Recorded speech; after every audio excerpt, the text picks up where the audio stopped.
aujourd'hui, je reçois un duo de choc, Youssef Emel et Yassine El Fadli. Et ils sont aussi bien amis dans la vie que dans le business. On va le découvrir tout de suite. Comment ça va, les gars? Ça va très bien. Très bien. Très bien, je suis contente de vous recevoir aujourd'hui. Ça me fait super plaisir de vous avoir avec moi et tout aujourd'hui, ce matin. On va commencer par un truc tout simple. Déjà, on va vous présenter. J'aimerais connaître un petit peu votre parcours. Donc là, vous êtes dans la sphère BTP. Et surtout, moi, ce qui m'intéresse et ce qui va intéresser les gens aujourd'hui, c'est cette formidable histoire d'amitié qui a émergé grâce au BNI. Oui.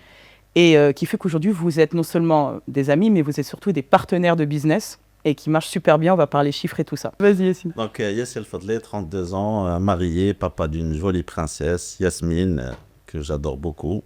Donc, côté professionnel, je suis ingénieur de formation. Donc, j'ai fait mes études en France, à Grenoble, dont j'ai vécu pendant 7 ans.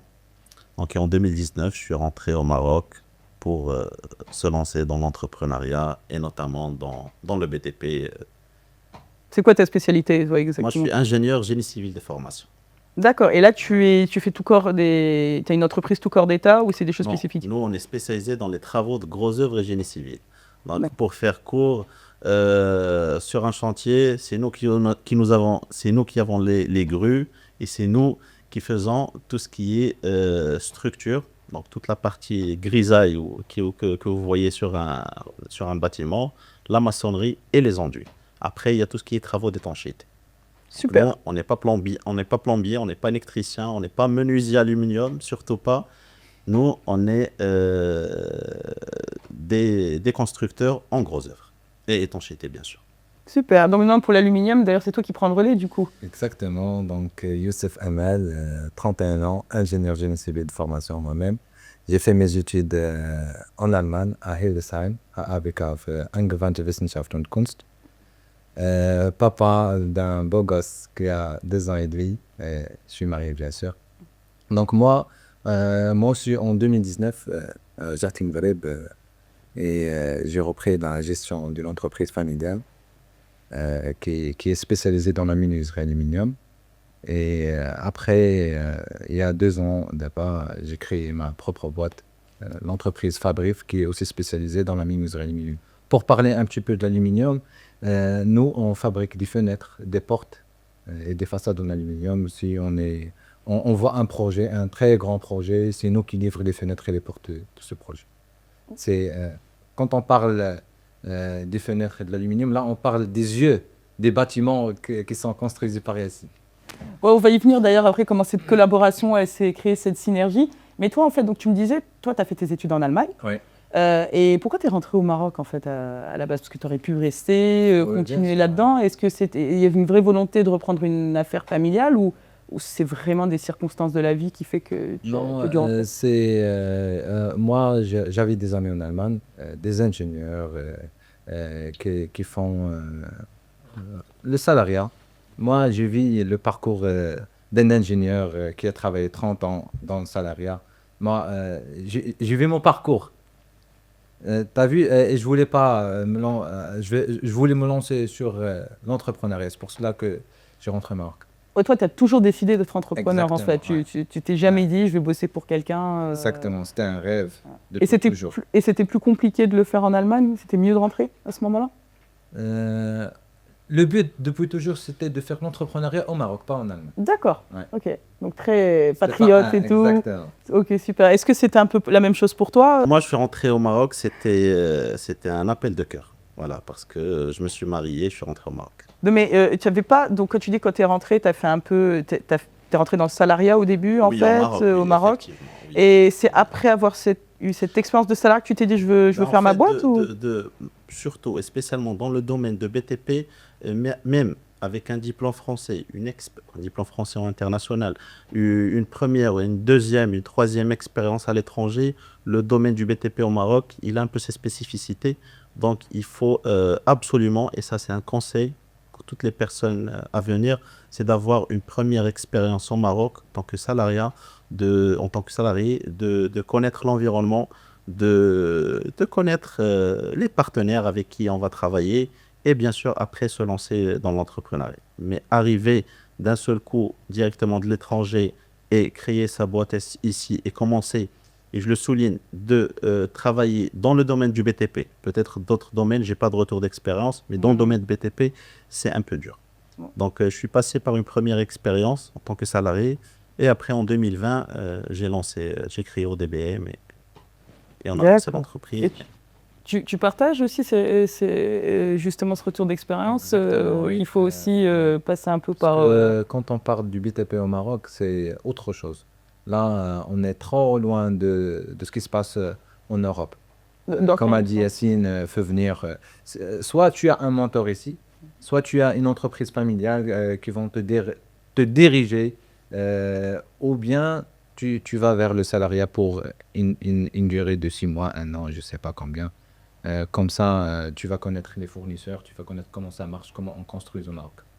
Alors moi, j'y connais pas grand-chose au BTP, hein, évidemment, c'est pas du tout mon corps de métier. C'est quoi les spécificités, comment dire, les vraies différences, par exemple, entre vous qui avez tous les deux étudié, travaillé à l'étranger, et puis vous vous êtes retrouvés ici? C'était quoi les choses qui vous ont choqué ou amusé, peu importe. Hein. Non, choqué, pas choqué. Enfin, choqué, c'est pas obligé que ce soit dans le mauvais sens. C'est genre juste que c'est une grosse différence et que c'était. Voilà. En fait, dans le domaine de grosses œuvres, la première chose, c'est la réglementation. D'accord? Donc, la réglementation marocaine, elle n'est pas si différente que la réglementation française, mais elle a ses spécificités. Et d'ailleurs, ça, c'est un point aussi que je souligne, c'est qu'aujourd'hui, le domaine de la construction au Maroc, contrairement aux préjugés qu'on dit que on peut construire n'importe où, n'importe comment, au contraire, au Maroc, le domaine de la construction est très réglementé. Pour arriver acquérir un terrain et commencer un projet, il y a un temps de procédure à suivre et à respecter. Donc ça, c'est très important. Le domaine de la construction, il est très réglementé au Maroc, d'accord? Mais voilà, encore une fois, il faut connaître, savoir cette réglementation parce que moi je le dis toujours, quand on est salarié, on est toujours sous ce parapluie de l'entreprise où on travaille. Quand on est entrepreneur, on est le parapluie. D'accord? Donc il faut connaître, il faut savoir pour ne pas faire d'erreurs ou minimiser les erreurs. Ouais, c'est intéressant. Et par rapport à la réglementation, est-ce qu'il y a autre chose aussi qui, toi, t'a interpellé quand tu es arrivé ici, au niveau des différences avec l'étranger, par exemple? Le seul problème que j'ai trouvé quand je suis rentré au Maroc, c'est le problème qu'ils ont. C'est un problème de secteur, c'est le problème de recouvrement. Parce que moi, si je rentre au Maroc, je vais me lancer directement dans l'entrepreneuriat, je vais créer mon entreprise.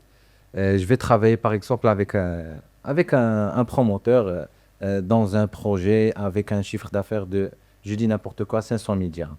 Après, si je ne connais pas le marché et je ne fais pas de contrat, je vais me dire, OK, le promoteur va me dire, OK, tu me finis le tsali tkhalas, كيف كيقولوا.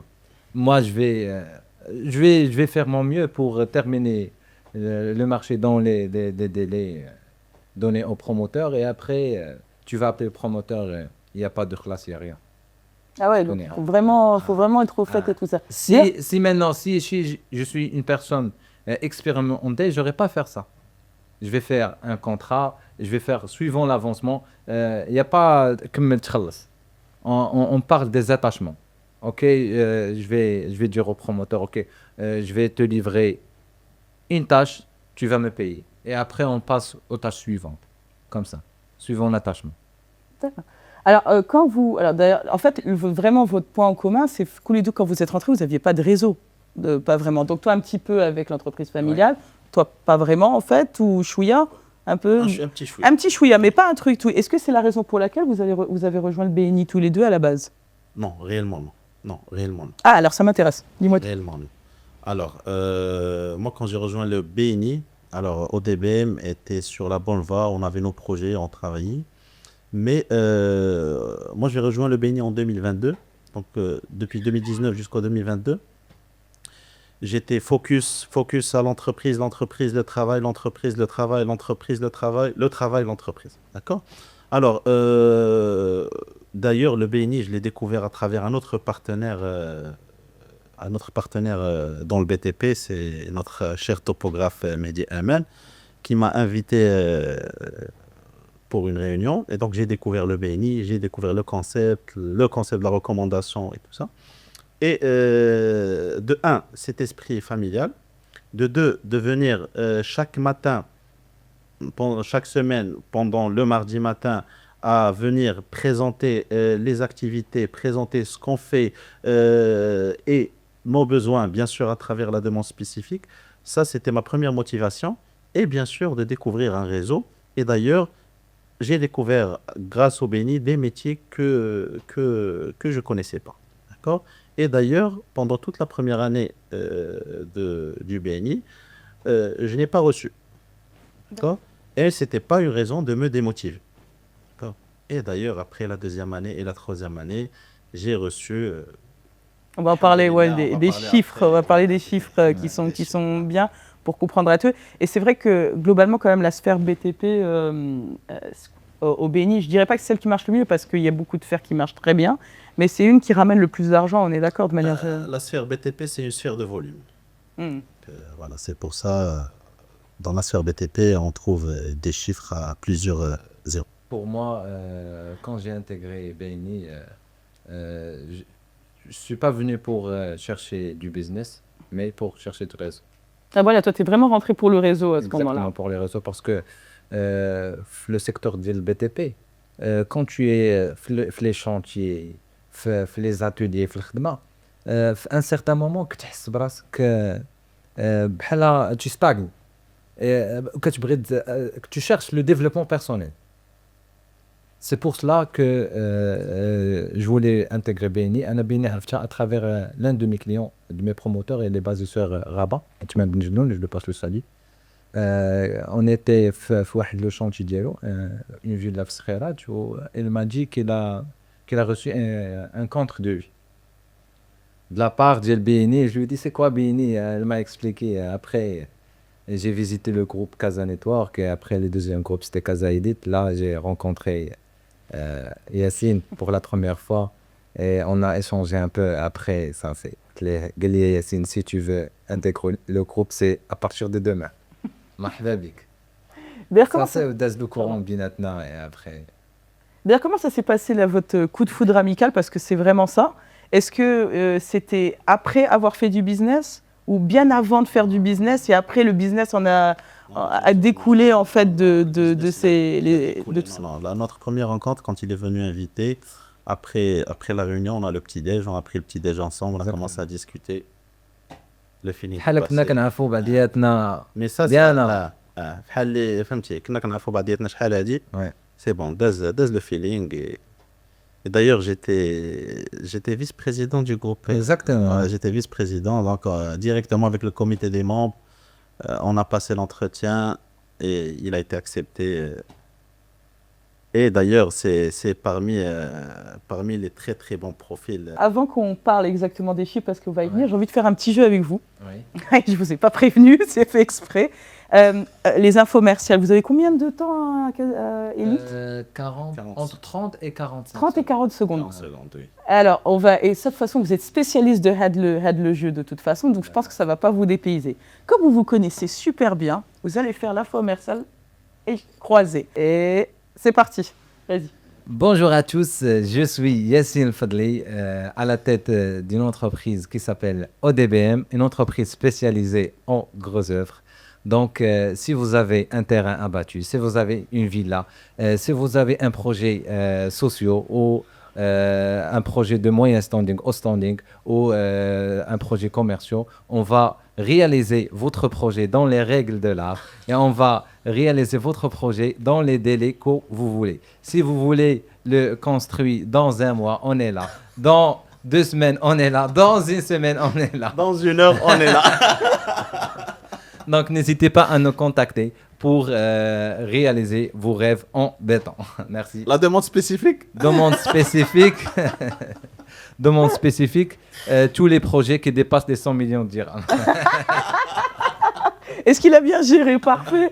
Est-ce qu'il a bien géré? Très bien. Très très bien. Ouais. Ah, Ça, va c'est être très important. Le respect des règles de l'art et les délais contractuels. Exactement. Ça, je souligne ça. ça qui devrait rassurer, à mon avis, tous les gens qui s'imaginent là maintenant vous embaucher pour pouvoir construire leur villa ou leur énorme projet s'ils sont promoteurs immobiliers. Bien sûr. Toujours, tu as le défi maintenant de... Donc, je vais mettre les 40 secondes. Et top. Sabah Nour, bonjour à tous. Youssef Amal, société Bercomar, spécialiste de la menuiserie aluminium. Si vous avez des fenêtres, des porte-fenêtres, des châssis coulissants italiens, ouverture à la française, on est là pour exécuter vos travaux et bien sûr comme au DBM dans le respect des règles de l'art et les délais contractuels. Demande spécifique, promoteur immobilier. Merci beaucoup et bonne journée. Bravo. Ah, bravo. Vraiment, tu l'as fait en moins de 40 secondes. Franchement, félicitations. En fait, c'est magnifique vraiment de voir, de voir comment vous vous connaissez bien et comment tout ça s'est installé. D'ailleurs, ça aussi, c'est un point très important. Comment ce monsieur-là, il a fait le travail de me recommander un promoteur pour un tel projet si il ne me connaissait pas très bien et il ne me faisait pas confiance. D'accord, ça c'est très important. D'ailleurs, il a fait... Moi, quand je suis allé rencontrer le promoteur, Youssef Hamel, il a déjà fait le travail. Donc, il était le commercial de l'entreprise, il parlait de ODBM comme s'il était actionnaire, même majoritaire. Donc, il parlait les projets, ce qu'il fait, voilà, ce monsieur-là, il a fait un projet là. Et donc, d'ailleurs, comment je vais connaître, je vais arriver à ce niveau de connaissance de cette personne qui est en face, c'est bien sûr à travers les réunions. Donc, d'ailleurs, une personne qui va venir chaque semaine à 7 h du matin se réveiller, 7 h du matin, il doit être là-bas, ouais. Donc, il va se réveiller à 6 h, se préparer et venir. Donc, et chaque semaine, bien sûr, déjà, cette personne est une personne fiable. À travers les tête-à-tête, je vais le découvrir en plus.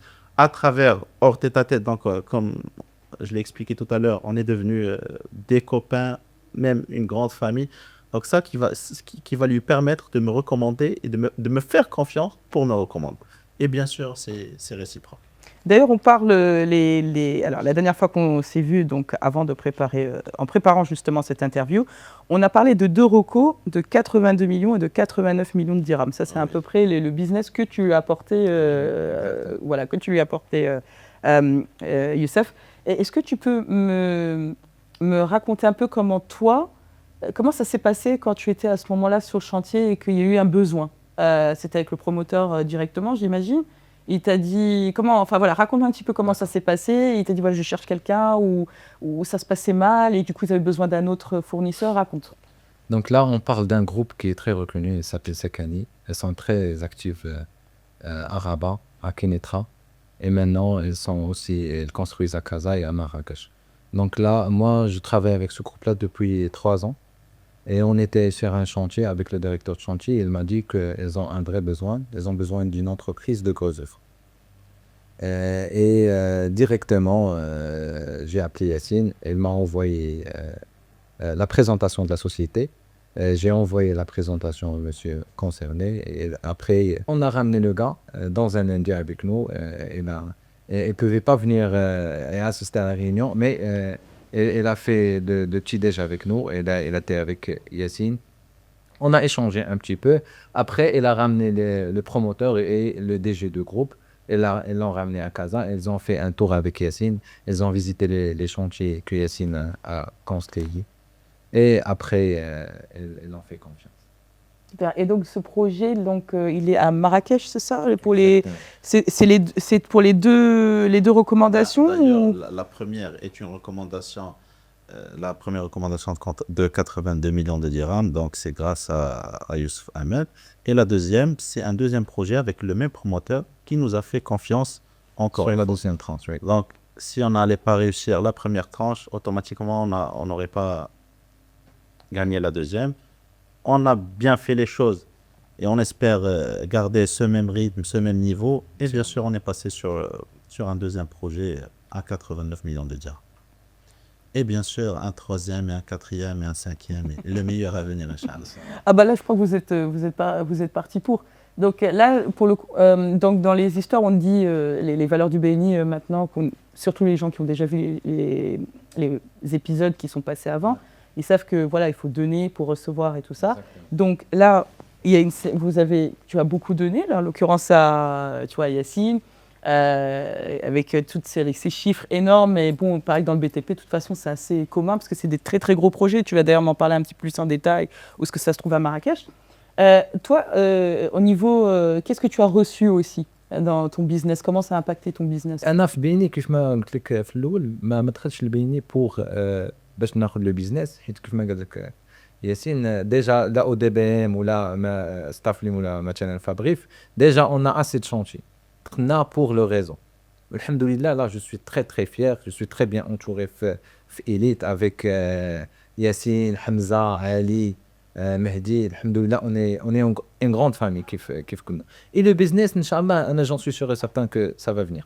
وكيف ما قال لك ياسين لو بيزنس ما كيجيش من لا بروميير اني في البي كيجي من لا دوزيام لا تروازيام اني. Toi, tu viens de rejoindre alors, ça fait pas Ça fait 1 an. Ouais, c'est ça. Ouais. C'est ça. C'est vrai. C'est généralement en termes de. Mais alhamdoulilah, j'ai fait du business. Ouais, j'ai fait du business. business. J'ai fait un chiffre d'affaires de juste avec les particuliers béni de 200 000 dirhams. Facilement. En une année. Ah, ouais. En revenant. C'est pas mal. Ouais. C'est pas mal du tout. Et est-ce j'ai que- pas fait beaucoup d'efforts. Exactement. Ah, ça, c'est bon à savoir. Donc, c'est Ouais. vraiment. Bah, c'est ça, en fait, c'était ça le lien en fait, de la question. C'est que j'imagine, on entend parler de ces histoires-là. Donc, en plus, les sphères BTP elles sont très, très connectées. C'est un petit monde. Je pense dans tout le Maroc, c'est un petit monde. Ouais, Je crois que vous ouais. connaissez à peu près tous. Quand vous sortez des groupes, parce qu'il y a tous les groupes de Casa, mais quand même 11. Ouais, maintenant 11, peut-être un 12e en création, je crois. Et puis aussi à travers le Maroc aussi. Alors comment ça se passe maintenant? On vous connaît un peu sur la place, on vous appelle d'ailleurs. Est-ce que vous avez aussi ce genre de recommandations externes au groupe aussi? Comment? Aujourd'hui, à dire si c'est heureusement ou malheureusement, avec le volume et la charge de travail qu'on a, on ne se permet pas de faire le tour des chapters. D'accord. Déjà, on vient pour notre chapter le mardi matin à 7h. Mais oui, l'interchapter, c'est très important. Et d'ailleurs, il y a plusieurs architectes dans d'autres groupes qui ont aussi une capacité de recommandation qui est très, très importante. Mais ce travail-là, il doit être fait. Aujourd'hui, dans notre chapter, dans la sphère BTP, on fait de très beaux projets. On a des co-membres qui sont très, très fiables. On a Youssef Ben Hatera Luxalite. Exactement. On a une société de climatisation qui tient Clim Énergie, avec qui j'ai travaillé un projet. J'ai eu, on ne va pas dire l'occasion, mais l'honneur de travailler par exemple avec Smaïl sur un projet ici à Californie. C'est le seul. Crois-moi, ما عرفتوش فوقاش دخل الشانتي، فوقاش ركب لي كليم، فوقاش دار لا ريسبسيون، فوقاش خرج. Tellement c'était bien cadré. C'est très bien cadré, disponible, ses équipes très professionnelles. Voilà, d'accord. Donc le BNI, c'est, on va dire, c'est un gage de confiance. C'est des personnes, même avant de travailler avec eux, ils te conseillent, ils sont bienveillants, Exactement. confiants. Donc ça, c'est très important. Après, on le répète toujours, moi, Youssef, le business, il va venir après. Ouais. Mais quand tu travailles avec ces personnes-là, tu es à l'aise. Tu sais qu'ils ne vont pas derrière te foutre ton projet en l'air. Au contraire, en plus, ça t'enlève de la charge parce qu'il y a tellement. Et bien j'imagine- sûr, quand tu vas recommander ces personnes-là pour un client ou pour une personne lambda, tu sais qu'ils vont honorer la recommandation et honorer les engagements. Elles vont te remercier pour cette recommandation. Voilà. Maintenant, je reçois des appels au sein de promoteurs là où Yassine travaille à Marrakech et m'en remercie. Parce que Yassine, elle fait un très bon travail. Et tous les d'ailleurs, donc Yassine aussi, il y a des gens qui sont dans votre groupe et tout, comme ce monsieur, la Smaïl des climatisations et tout, tous ces partenaires en fait que vous avez sourcés au BNI. Ils travaillent aussi maintenant régulièrement aussi sur ces projets avec vous à chaque fois ou Non, pas encore. On essaye de les intégrer dans nos projets. Avec moi, ils ont déjà travaillé. Ouais. Avec Smaïl Ktani, Jihar Rochadi, Mohsin Khio, notre cher président Youssef Ben Hatera, Luxalite. Ça, c'est... On a déjà travaillé, on a déjà collaboré. Et d'ailleurs, ça, ce que je te raconte aujourd'hui, c'est mon retour d'expérience avec ces personnes-là. Et notre but, Inch'Allah, c'est d'entrer dans un grand chantier et tu vas trouver que le des chapter de Casa Elite sur ce chantier. Inch'Allah, en tout cas, c'est tout ce que je peux là-dessus, c'est vraiment tout ce que je peux Ouais, vous souhaiter Inch'Allah. de meilleur. Donc, parle-moi un peu de donc ce projet-là de recommandation avec le promoteur qui vous a fait confiance 2 fois. Donc, c'est à Marrakech, c'est quoi exactement? Tu m'as dit que c'était un énorme truc. C'est... Moi, j'aime pas trop les chiffres. Mais tu m'as dit que c'est un c'est un très gros projet. C'est pas un tout petit projet, quoi. C'est C'est un très gros projet. Ah. C'est la construction de à peu près 54 immeubles. Waouh. Donc, sur la ville de Marrakech. Donc, sans compter les équipements qui vont avec le projet. Donc, voilà, c'est un complexe résidentiel fermé. C'est des immeubles de R+3. Donc, voilà. Donc, nous, on a le lot gros œuvre et étanchéité sur ce projet-là. C'est un très beau projet. C'est avec c'est un complexe résidentiel avec des fermés, avec des piscines, avec un lobby, avec un service conciergerie, avec un Salle spa, sport. une salle de sport, des piscines chauffées. Donc c'est un projet. Donc pour les Marrakechis, dépêchez-vous. راكم Dépêchez- جيتوا تباع. Et d'ailleurs, c'est bien qu'on parle des projets comme ça, parce que moi, la question qui me vient, c'est quel est votre reco de rêve à tous les deux? Parce qu'il y en a bien une. Il y en a et bien le truc, le projet, le machin, à moins que ce soit déjà ça la reco de rêve, mais ouais, si tu veux commencer après. Ou alors, si tu connais déjà la réponse, tu peux commencer. خليو ياسر. Non, moi, si j'ai un rêve, c'est un seul et unique rêve, c'est d'honorer pas chaque recommandation, mais chaque projet. Il n'y a pas de projet de rêve. Chaque projet est un rêve, d'accord? Mais le réaliser dans les respects des règles de l'art, dans les respects des délais contractuels, que le promoteur ou le client en général sera satisfait, pour moi, ça, c'est le rêve, c'est mon rêve, c'est de satisfaire ces personnes-là, ces clients qui nous ont fait confiance, nous ont donné des projets à construire. Donc voilà, ça c'est. Mais chaque projet, parce que chaque projet que nous construisons est le rêve de ce client. D'accord. Donc nous, on doit honorer ces engagements. Et pour toi? Donc pour moi, un projet de rêve peut être une façade d'un tower. Ah, genre au CFC ou quelque chose comme ça, par oui. exemple? Ouais. Tu veux développer un petit peu? Tu peux même t'adresser à la caméra là et dire, parler à un promoteur ou autre chose. Pour les promoteurs de CFC, là, on est capable de vous livrer les façades de vos towers dans les délais contractuels. Elle est respectée. Ça va rester dans les délais contractuels. Exactement.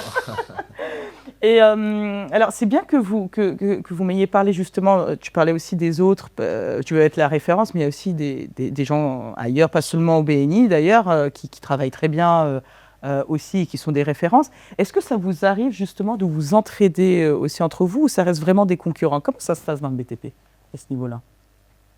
Donc, quand on parle de la concurrence, j'ai un rêve. Franchement, j'ai vraiment un rêve parce que j'aimerais bien structurer le secteur au niveau des... quand on parle des concurrents. Parce que, par exemple, moi, Yacine, elle m'a recommandé dans un projet, dans un grand projet, je dis logements sociaux de 600 appartements, par exemple.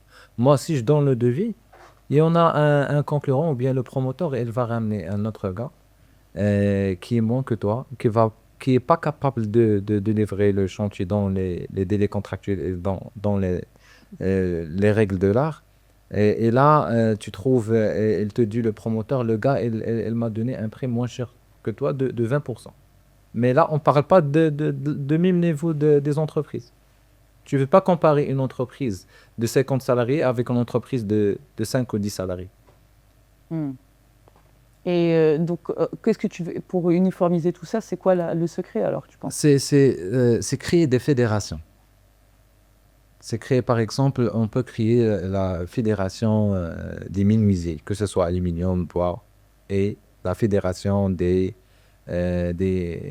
bâtisseurs marocains, par exemple. Ça existe. Qu'est-ce que tu en penses, Yacine? Malheureusement, moi, franchement, je suis un peu pessimiste sur ce point-là parce que le marché du BTP, c'est un marché de prix. Ouais. Voilà. Mais, en contrepartie, d'ailleurs, le promoteur X avec lequel il va travailler, il va laisser tomber, par exemple, Youssef Amal, et il va travailler avec l'autre entreprise 20% ou 25%, ou des fois même 30% moins cher, il ne va pas terminer son projet. Son produit, il ne sera pas de qualité et au prochain projet, il va apprendre de ses erreurs. Mais il doit essayer cette entreprise, il ne va pas honorer ses engagements. Après, il va dire « Ah, normalement, je devais travailler avec Youssef Amal. mais pas avec ce monsieur. Justement, là, avec 2030, la Coupe du Monde et tout ça, on est en plein le Maroc, là, en pleine fermescence, j'ai l'impression que pas que j'allais dire toute la ville, tout le pays est en chantier. Ouais. Mais pour vous, c'est une formidable opportunité. Vous allez bosser jusqu'à... Jusqu'à 2030 et Ouais. après. Moi, je suis tout à fait contre cette idée-là. Ouais. C'est-à-dire, Si aujourd'hui, vous me dites que vous allez travailler jusqu'en 2030, après il y aura une régression, je préfère m'arrêter tout de suite. je sais pas pour la régression, je fais pas les chiffres, mais en tout cas, là, je vois que on est en plein... Certes, aujourd'hui, au Maroc, il y a beaucoup de projets structurants. Des ponts, des autoroutes, des terrains, des stades, des gares TGV, la ligne TGV, tout ça.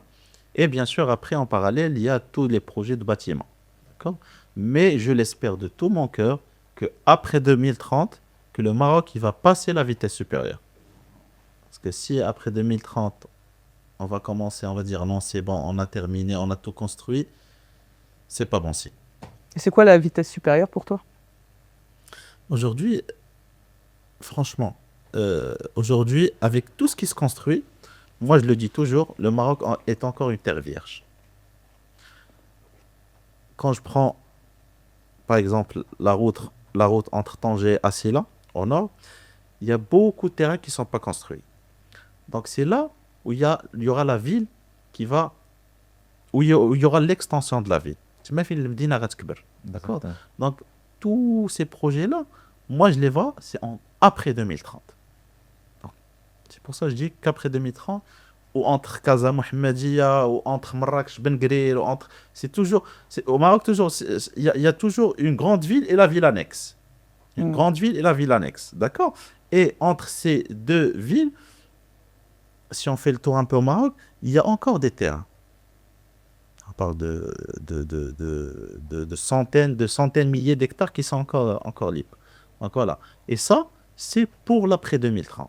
Aujourd'hui, on a la Coupe du Monde, on a une deadline, on doit construire des stades, des aéroports, des terrains, des lignes de TGV, tout ça, certes.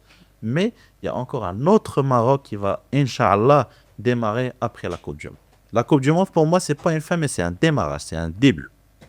Je complète à ce que Yassine vient de dire pour la vitesse maximale. Par exemple, si on est en train, pour l'instant, à construire 200 000 appartements par an, on va passer par exemple à 400 000 appartements par an après 2030.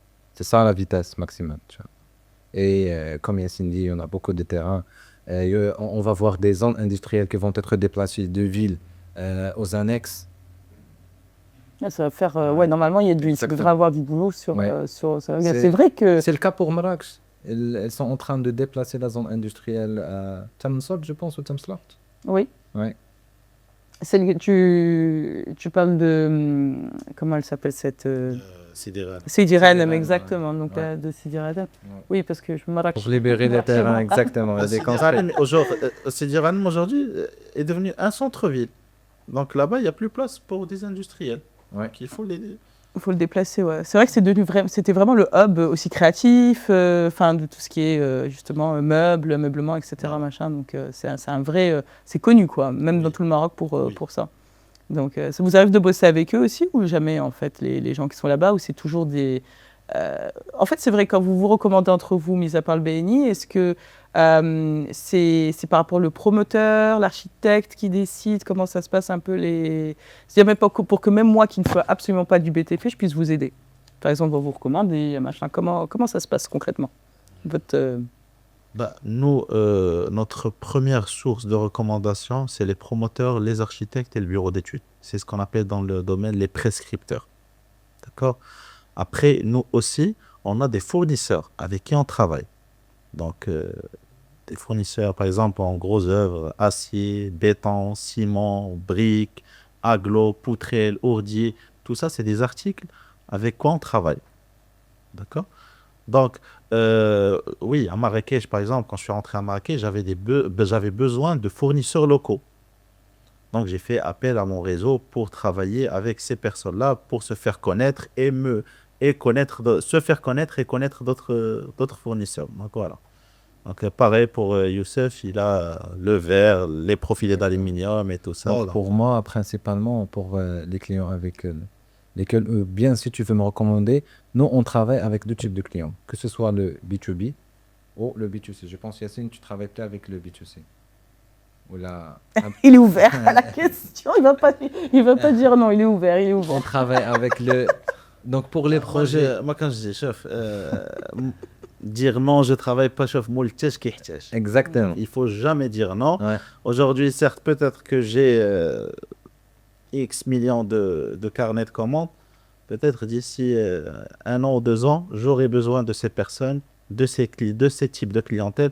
Donc, je laisse toujours la porte ouverte à toute recommandation. Exactement. De toute façon, je pense que tu as une bonne. Enfin, quand même, vu que tu as des projets pharaoniques aussi comme expérience, tu vois derrière toi, bah forcément, ça inspire confiance aussi pour faire un projet plus petit. On sait que tu peux le gérer, quoi. Dans le domaine de BTP, ça c'est très important. La première question, c'est شنو بنيتي.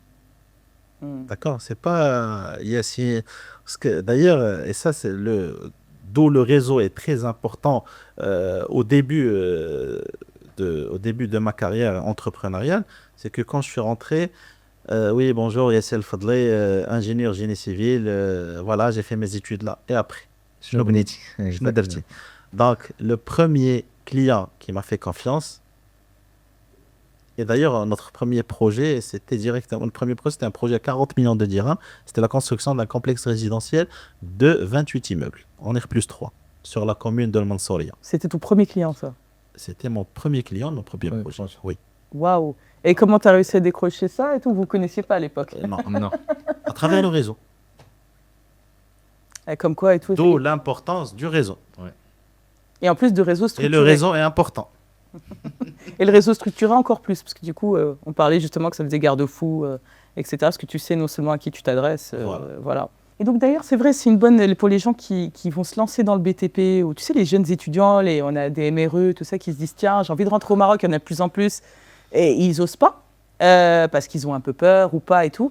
Si vous aviez vraiment un bon conseil à leur donner à ce moment-là par rapport à ça, est-ce qu'il y a vraiment on va pas donner des noms, c'est pas ça, mais est-ce que tout le monde sait quels sont les promoteurs qui ont mauvaise réputation? Est-ce qu'il faut quand même travailler avec eux parce que c'est trop un petit monde et qu'on peut pas faire autrement? Et du coup, c'est quoi les tips? Comment ça fonctionne? Moi, personnellement, à travers mon retour d'expérience, c'est une erreur de débutant, dire que mal تخلص. Moi, je lui dis franchement, c'est que Youssef, هو اللي خلى داك le promoteur يولي خايب. Exactement. D'accord? Parce que Youssef, يقول ليه كمل تخلص ويقول ليه الله يسخر. Là on parle métier, on parle chantier maintenant. Je vais commencer au bout de 25-30% d'avancement, je vais toquer la porte. Bonjour, j'ai posé 30%, une avance. J'ai posé 50%, un complément. J'ai posé 60% aussi. On arrive à 100%, on réceptionne les choses, je suis payé. Mais هذه كيما حد ما الحساب كيتقال وكيكبر حد ما اليد كتقال على السنيه. C'est que ce promoteur là, si par exemple à chaque mois il lui ramène un décompte, on va dire allez 150 000 200 000 dirhams chaque mois, c'est pas pareil qu'à la fin il doit signer un montant de 4 millions de dirhams. Tu vas jamais l'avoir. Voilà, c'est ça. Et d'ailleurs, le secteur du BTP, pour les jeunes investisseurs et tout ça, c'est un domaine aussi de capital. C'est pas, je vais pas aller créer ma boîte dans l'IT ou dans l'informatique où j'aurais besoin de ma matière grise. J'aurais besoin de ma matière grise, un ordinateur. Non. En tant qu'entreprise gros œuvre, j'ai besoin de grues, j'ai besoin d'engins, j'ai besoin de matières premières, j'ai besoin de fonds de roulement pour payer cette main-d'œuvre, j'ai besoin d'un bureau, d'une administration, de voitures de service. Donc tout ça, c'est de l'argent. Et entre le temps de commencer un projet, par exemple, et d'avoir le premier paiement, en moyenne, on va attendre entre 60 à 90 jours entre l'installation du chantier et le début de la production. Parce que quand on arrive sur un chantier, on va faire une installation de chantier, une palissade, une installation électrique, des bureaux de chantier, des grues qui vont être installées, de l'eau qui doit être raccordée pour commencer à travailler, des cantonnements de chantier pour les ouvriers où ils vont habiter. Donc tout ça, c'est des dépenses. Et après une durée, entre 60 et 90 jours, on va commencer à couler du béton et bien sûr après être payé. Donc, ce timing-là, on doit dépenser, on n'a pas des entrées d'argent. Donc, le domaine du BTP, moi, comme j'ai dit, en termes de prix, c'est un marché de prix et aussi c'est un marché de capital. C'est qu'on doit avoir des fonds propres, une partie de fonds propres. Certes, les banques, dans ce domaine-là, ils font confiance au domaine BTP, donc ils investissent, ils aident les entreprises, mais il faut avoir une bonne partie de fonds propres pour commencer l'entrepreneuriat. Bon, ça, tu as quelque chose à rajouter à ce niveau-là, toi ou Je confirme ce que Yassine vient de dire, parce que si tu n'as pas de fonds, tu غتبدا مدعدع كيف كنقولوا حنايا في لي شونتيي. علاش غادي تبدا مدعدع؟ parce que tu vas avoir un chantier, t'as pas les fonds, les fournisseurs, si tu as besoin minimum, Yassine a dit 90 jours pour commencer le chantier, et parfois après ces 90 jours, le premier décompte que tu vas l'avoir, tu as un décompte, mais tu vas avoir l'argent dans 90 jours. يعني تخلصي على 6 mois. يعني خاصك tu dois assurer les charges ديال هذوك les 6 mois كاملين, que ça soit avec tes fournisseurs ou là avec tes salariés, ou là par exemple pour mon cas, je dois avoir un atelier, des machines de découpe, des machines d'usinage, l'encours avec les fournisseurs. Et j'ai des fournisseurs qui n'acceptent pas que plus que 60 jours de les délais de paiement. يعني tu dois couvrir كاع هاد les charges. Si tu n'as pas de fonds, غادي تبدا مدعدع. يعني le premier projet ما غاديش يخلصك le promoteur, ça y est, c'est fini pour toi. Exactement. Donc je veux passer un petit message pour les jeunes qui veulent se lancer dans le secteur du BTP. واخا نكونوا باقيين صغار في l'entrepreneuriat, c'est très important de créer un petit bureau d'études internes في l'entreprise pour calculer les coûts de revient, les prix. Parce que par exemple, هذه كنشوفوها بزاف حنا عندنا في le secteur. Le cas ديال ياسين, كيجي عندك un promoteur ou un directeur de chantier qui يقول لك on a un chantier par exemple à Casa, راه عندنا un devis ديال 1000 dirhams par mètre carré. واش تخدم معنا ب 900 dirhams mètre carré? Il y en a des gens qui accordent ça sans même de voir les plans, d'étudier. C'est vrai. C'est très important. ما ديروش هاد l'erreur. Donc faut avoir un bureau d'études interne, faut vérifier les plans, faut étudier les prix, faut calculer le coût de revient, ne donner aucun prix بلا ما ديروا l'étude ديالكم et calculer le coût de revient.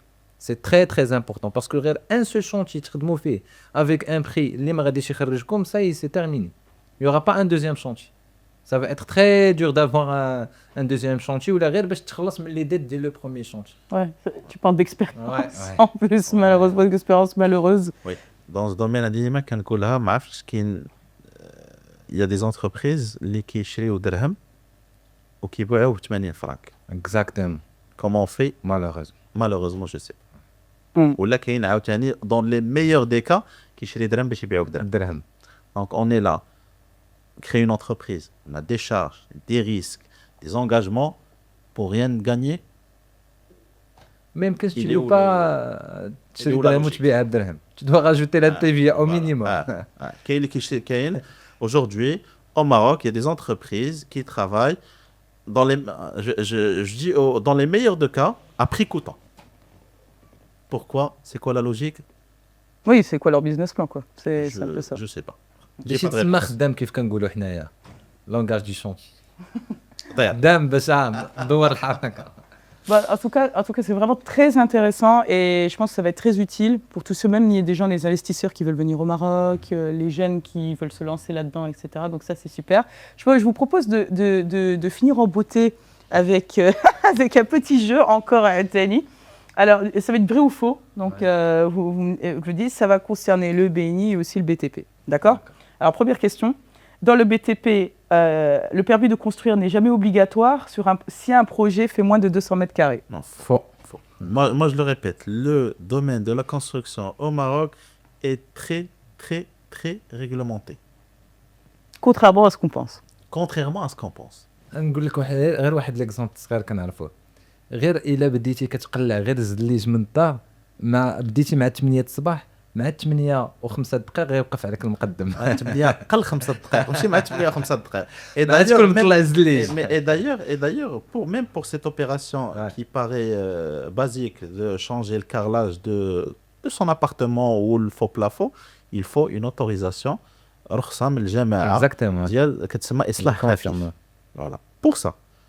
Et là, vous parlez de projets de 200 mètres carrés, tout ça. Il faut une autorisation, il faut un architecte, un bureau d'études, un bureau de contrôle, un laboratoire, un topographe qui vont autoriser le projet. Après, ces personnes, ils vont faire le suivi du projet. Donc, et après, à la fin de ce projet-là, il y a la réception, ce qu'on appelle le permis d'habiter. C'est aussi une commission qui va venir, qui va voir est-ce que les plans ont été respectés, est-ce que ce bâtiment-là est conforme au plan, et il pourra recevoir voilà, des personnes pour l'usage. En tout cas, c'est noté. Bien noté.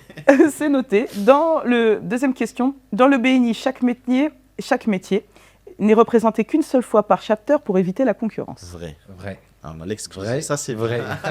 L'exclusivité. Oui, c'est pratique comme ça. Après, il n'y a pas de confusion aussi des genres, etc. Donc, si vous rejoignez le BNI, sachez que voilà, vous devrez représenter une casquette, n'est-ce pas, comme on en parle dans notre jargon, et du coup, c'est ça qui vous Il n'y aura permettra pas de de faire du concurrence business. entre. Il n'y a pas de concurrence à interne. l'intérieur du En chapter, interne, exactement. effectivement.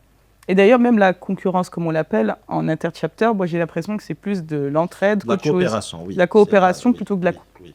plutôt que de la concurrence stricto-sensuelle, comme on l'a chez les requins de chaque Après, domaine. après, voilà, ce qui est bien sur les autres chapters, c'est qu'on trouve une spécialité, mais des entreprises à différentes tailles.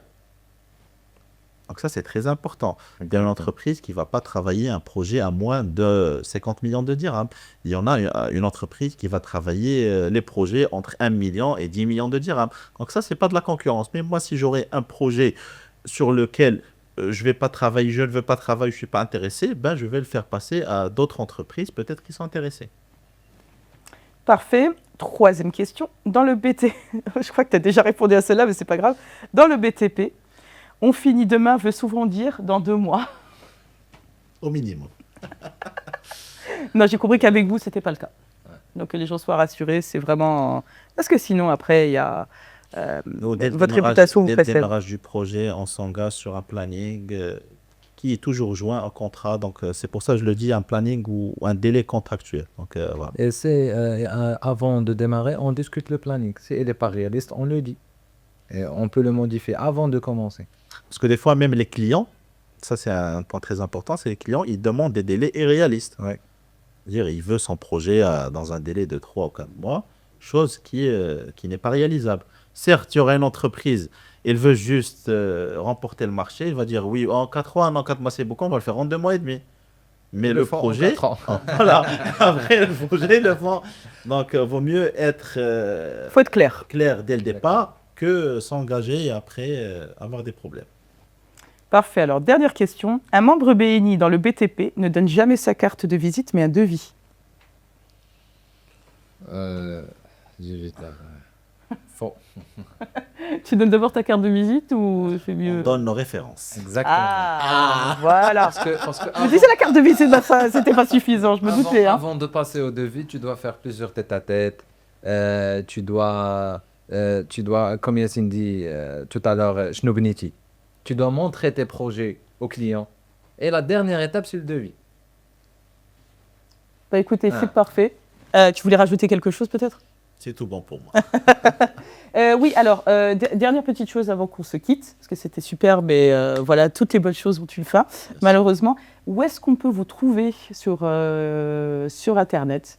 Est-ce que vous voulez donner justement les noms de... Voilà, comment on vous trouve sur Instagram, sur LinkedIn? Vous pouvez vous adresser chacun à vos caméras respectives et nous dire. Donc, ODBM, il a une page Instagram, c'est entreprise-8 ODBM, et une page LinkedIn, l'Omnium des bâtisseurs marocains. Et nous, on a une page en cours de création sur Instagram, Fabrif. Donc, vous allez nous trouver sur Instagram bientôt, Inch'Allah, et aussi sur LinkedIn, au nom de Fabrif. Parfait. Bah, en tout cas, je pense que de toute façon, s'il y en a qui trouvent un, s'ils trouvent l'un, ils trouvent l'autre. C'est ce qu'on a compris. Merci beaucoup d'être venu avec moi ce matin. Merci vraiment pour vos conseils. C'était vraiment très enrichissant. J'ai passé un très bon moment avec vous. Merci à Et toi. puis, quant à nous, on se retrouvera avec une autre personnalité très bientôt. Peut-être d'une autre ville. À très vite.